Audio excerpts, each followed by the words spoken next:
আসসালামু আলাইকুম সুপ্রিয় দর্শক, আশা করি আপনারা ভালো আছেন। দর্শক, আমি একটি এক্সারসাইজ আপনাদের সাথে শেয়ার করব। সেটা হচ্ছে, অনেকেই দেখবেন বসে আছেন, তো বসে থাকতে গিয়ে যেটা হয় যে আমাদের এই অংশটাতে পেইন হয়, এই পিছনের এই অংশটাতে অনেক ব্যথা হচ্ছে। আপনি হয়তো বা বসে আছেন, ডেস্ক ওয়ার্ক করছেন বা ডেস্ক জব করছেন বা যে কোনো একটা কাজের সাথে ইনভলভ হয়ে আছেন, বসে থাকার পরে এই জায়গাটাতে পেইনটা শুরু হয়েছে আপনার।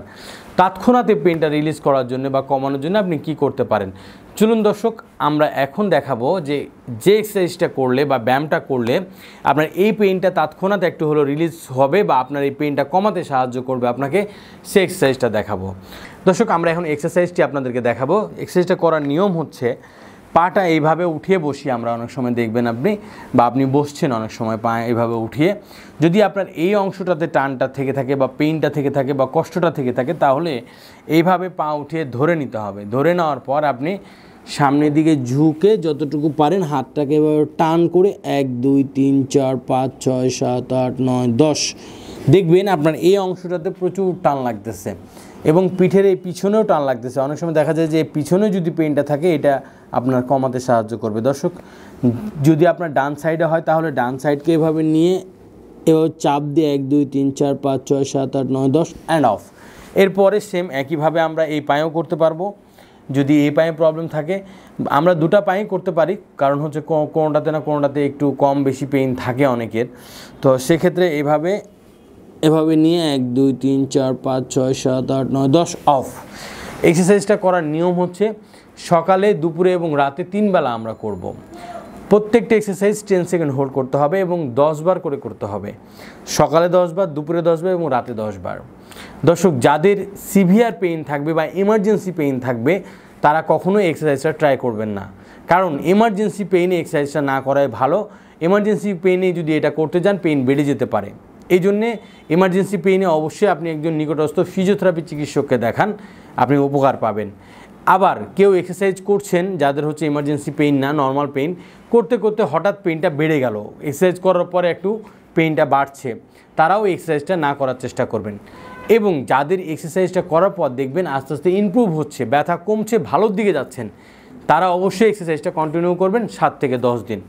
7 থেকে 10 দিন করার পর দেখবেন আপনার পেইনটা আশা করা যায় ভালোর দিকে যাচ্ছে এবং কমে যাচ্ছে। যদি আমাদের সাথে কথা বলার প্রয়োজন হয় বা জানার প্রয়োজন হয়, স্ক্রিনে নাম্বার দেওয়া আছে, এই নাম্বারে ফোন করলে অবশ্যই আপনারা বিস্তারিত জানতে পারবেন। দর্শক, ভালো থাকবেন, সুস্থ থাকবেন। আজ এ পর্যন্তই। আসসালামু আলাইকুম। ওনার ফিজিওথেরাপির যে টেকনিকটা, এটা আমাকে খুবই আকৃষ্ট করেছে, যে উনি ইনস্ট্রুমেন্ট ছাড়া পুরা মাসেলকে তার টেকনিকের মাধ্যমে। আমি ঘাড় ঘুরাইতে পারতাম না, হাত উঠাইতে পারতাম না, খুব ভারী ভারী লাগতো, রক্তটা টান খেত। আমার লাগতেছে আমি একটা মানে আগের যে একটা ভাব ছিল আমার শরীরে, এনার্জি ছিল, আমারটা লাগতেছে আমি ওইরকম ফিরে পেতেছি। আল্লাহর রহমতে আমি এখনই নিচে বসে সিজদা করতে পারি, নামাজ পড়তে পারি, আমার কোনো রকম অসুবিধা না। এই স্যারের কাছে এসে আমি হাতও তুলতে পারতেছি, হাঁটতেও পারতেছি ইনশাল্লাহ। একটা হিট দেয়া হয়, কিছুক্ষণ দেওয়ার পরে বলে আজকে শেষ, ঠিক আছে। কিন্তু আপনার এখানে এসে যেটা দেখলাম, সেই হিটটা তো দিচ্ছে এবং ফিজিক্যাল ম্যানুয়াল থেরাপি যাকে বলে, আমি জানাই ছিল না আমার, আমার জানা ছিল না। কিন্তু এই থেরাপিটা দেখছি যে আমার প্রত্যেকটা অঙ্গ, আপনার যিনি অ্যাসিস্ট্যান্ট আছেন উনি, মানে আমার এই শরীরের মধ্যে মাংসপিণ্ড কারেকশন করে দেয়, এগুলো শক্ত হয়ে গেছিল। বাংলাদেশের অন্য জায়গার ট্রিটমেন্টের সঙ্গে এখানে ডিফারেন্সটা হলো যে এখানে যে ম্যানুয়াল থেরাপিটা দেয়, এটা আমি কোনো জায়গায় দেখেওনি, শুনেওনি কারোর কাছে গল্প, যে দীর্ঘ সময় ধরে এখানে যিনি দায়িত্বপ্রাপ্ত উনি নিজে হাতে ট্রিটমেন্টগুলো দেন, ওনার কোনো অ্যাসিস্ট্যান্ট দিয়ে উনি ট্রিটমেন্ট করেন।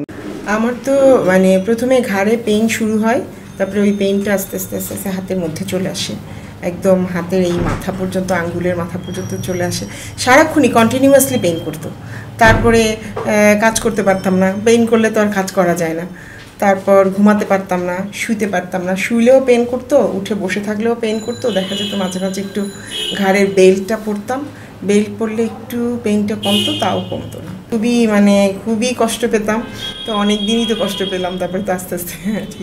এখন আপু কি অবস্থা? এখন কি আপনি কতটুকু ভালো?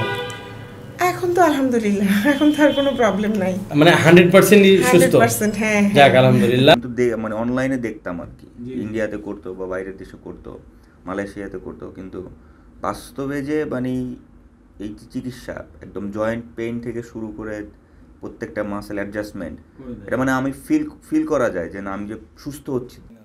তো এই 3 দিনে আমি এখন দাঁড়ায় এত নামাজ পড়ি এবং নিজের অভিজ্ঞতা থেকে আমি আসলে যেটা বলতে চাই সেটা হলো আসলে দীর্ঘদিন ধরে ওষুধ খেয়ে আসলে এটা চিরস্থায়ী সুস্থতা লাভ করা সম্ভব না। আমি নিজেও দেখেছি ওষুধ খাই কিছুদিন ভালো থাকি, এরপরে আবার ব্যথাটা ফিরে আসে।